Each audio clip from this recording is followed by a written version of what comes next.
प्यारे विद्यार्थियों, आज हम कहानी सुनेंगे चतुर खरगोश। तो खरगोश का चित्र आप देख रहे हैं, देखने पर ही चतुर नज़र आ रहा है। कहानी में आगे बढ़ते हैं। एक शेर भी नज़र आ रहा है। तो कहानी कुछ इस प्रकार से है। दूर दूर तक फैले हुए एक घने वन में एक बहुत बड़ा शेर रहता था। वह हर रोज़ शिकार पर निकलता और हर बार एक नहीं, दो नहीं, कई जानवरों का काम तमाम कर देता। काम तमाम करने का अर्थ है उन्हें मार डालता। जंगल के जानवर डरते थे कि अगर शेर इसी तरह शिकार करता रहा तो एक दिन कोई भी जानवर जंगल में जिंदा नहीं रहेगा। सारे जंगल में घबराहट फैल गई थी। इसको रोकने के लिए कोई न कोई उपाय करना जरूरी था। एक दिन जंगल के सारे जानवर एक जगह इकट्ठा हुए और इस सवाल पर विचार करने लगे। अंत में उन्होंने तय किया कि स्वयं शेर के पास जाकर इसका उपाय सोचा जाए।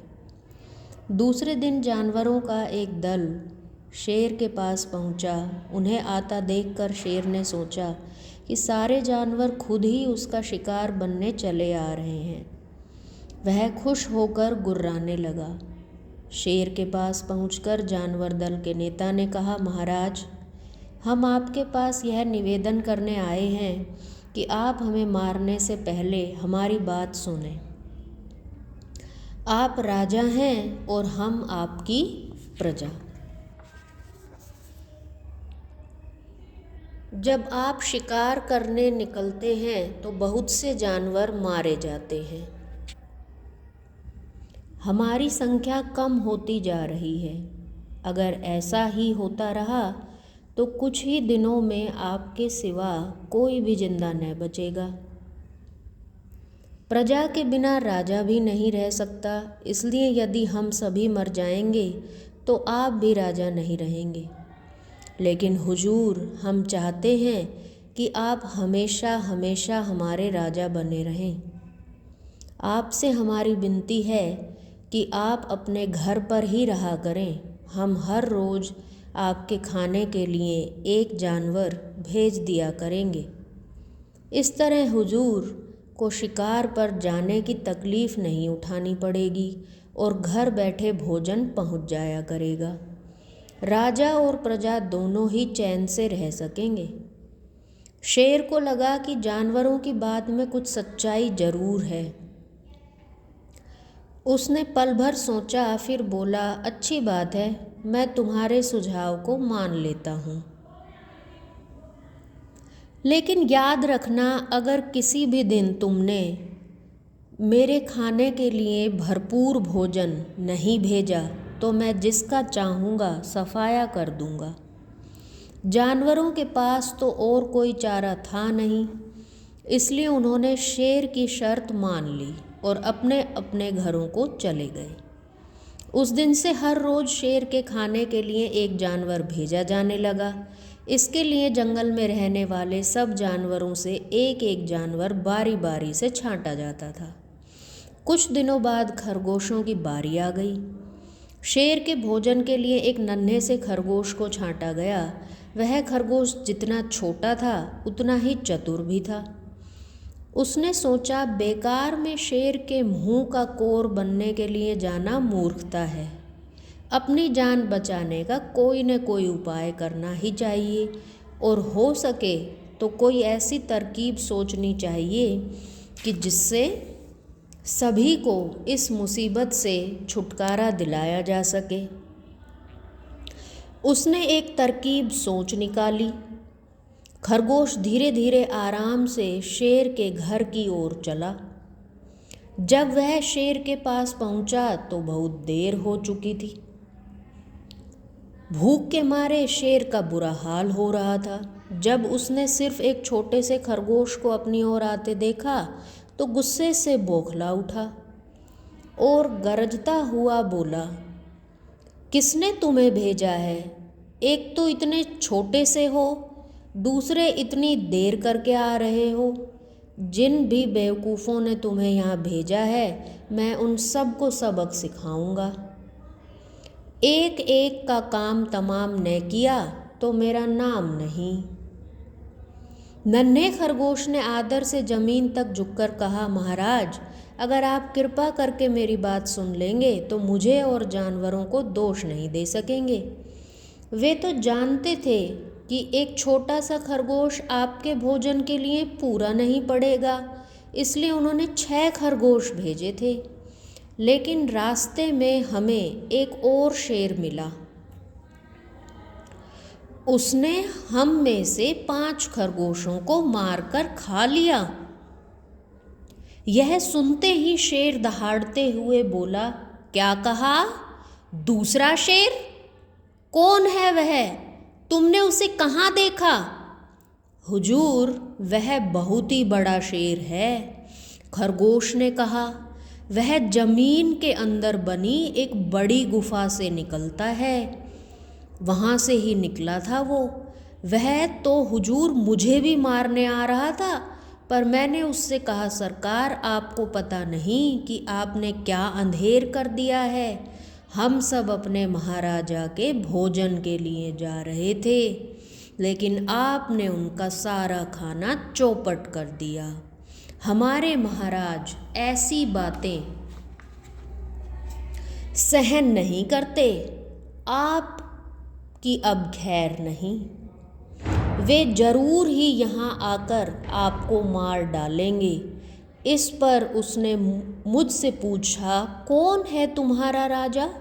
मैंने जवाब दिया, हमारा राजा जंगल का सबसे बड़ा शेर है। सरकार, मेरे ऐसा कहते ही वह गुस्से के मारे लाल पीला हो गया। लाल पीला होना एक मुहावरा है, अर्थात शेर को बहुत ज़्यादा गुस्सा आ गया। बेवकूफ़, इस जंगल का राजा सिर्फ़ और सिर्फ मैं हूँ। मैं हूँ इस जंगल का राजा। यहाँ सब जानवर मेरी प्रजा हैं। मैं उनके साथ जैसा चाहूँ वैसा बर्ताव कर सकता हूँ। जिस मनहूस को तुम अपना राजा बता रहे हो, उस चोर को मेरे सामने हाजिर करो। मैं उसे बताऊंगा कि असली राजा कौन है। महाराज, इतना कहकर उस शेर ने आपको लाने के लिए मुझे यहाँ भेज दिया। खरगोश की बात सुनकर शेर को बहुत गुस्सा आया और वह बार बार गरजा। उसकी भयानक गर्जना से सारा जंगल दहलने लगा। मुझे फौरन उस मूर्ख के रहने का पता बताओ, शेर ने गरज कर कहा। जब तक मैं उसे जान से न मार डालूं, तब तक मुझे चैन नहीं मिल सकता। बहुत अच्छा हुजूर, खरगोश ने कहा। मौत ही उस दुष्ट की सजा है। अगर मेरे हाथ पांव मजबूत होते तो मैं खुद ही उसकी चमड़ी उधेड़ देता। किधर को चलना है? शेर ने कहा। फौरन बताओ किधर चलना है। इधर को आइए मालिक, इधर को, खरगोश ने कहा। वह रास्ता दिखाता हुआ शेर को एक कुएं के पास ले गया और वहाँ पहुंचकर बोला, महाराज, वह दुष्ट शेर जमीन के नीचे किले में रहता है। जरा सावधान रहिएगा। किले में छुपा दुश्मन खतरनाक होता है। मैं सब निपट लूँगा, शेर ने कहा। तुम बताओ कि वह है कहाँ? पहले जब मैंने उसे देखा था तब तो वह यहीं बाहर खड़ा था। लगता है आपको आता देख अपने किले में घुस गया है। इधर आइए सरकार, मैं आपको दिखाता हूँ। खरगोश ने कुएं के नज़दीक आकर शेर से अंदर देखने के लिए कहा। शेर ने कुएं के अंदर झांका तो उसे कुएं के पानी में अपनी परछाई दिखाई पड़ी। परछाई को देखकर शेर ने जोर से दहाड़ मारी। कुएं के अंदर से अपने ही दहाड़ने की गूंज सुनकर उसने समझा कि दूसरा शेर भी दहाड़ रहा है। दुश्मन को तुरंत मार डालने के इरादे से उसने पल भर की देर किए बिना कुएं के अंदर छलांग लगा दी। छलांग लगाते ही पहले तो वह कुएं की दीवार से टकराया, फिर धड़ाम से पानी में गिरा और डूबकर मर गया। इस तरह चतुराई से शेर का खात्मा कर नन्हा खरगोश घर लौटा। उसने जंगल के जानवरों को शेर के मारे जाने की कथा सुनाई।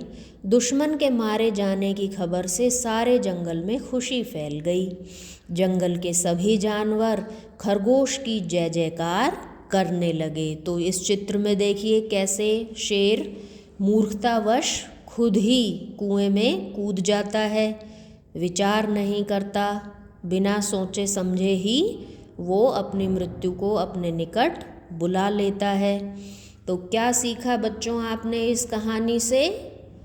कि किसी भी मुसीबत से हारने से पहले हमें उससे लड़ना ज़रूर चाहिए। अगर बाकी जानवरों, बाकी पशुओं की तरह वो नन्हा खरगोश भी शेर के आगे बिना सोचे समझे यूं ही चला जाता तो उसका आहार बन जाता, लेकिन उसने बुद्धि लगाई और हिम्मत नहीं हारी।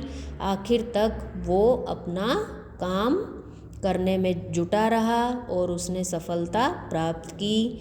और हमने ये भी देखा कहानी में प्यारे बच्चों कि वो खुद तो बचा ही, लेकिन फिर उसने पूरे जंगल को भी उस मुसीबत से मुक्त कर दिया।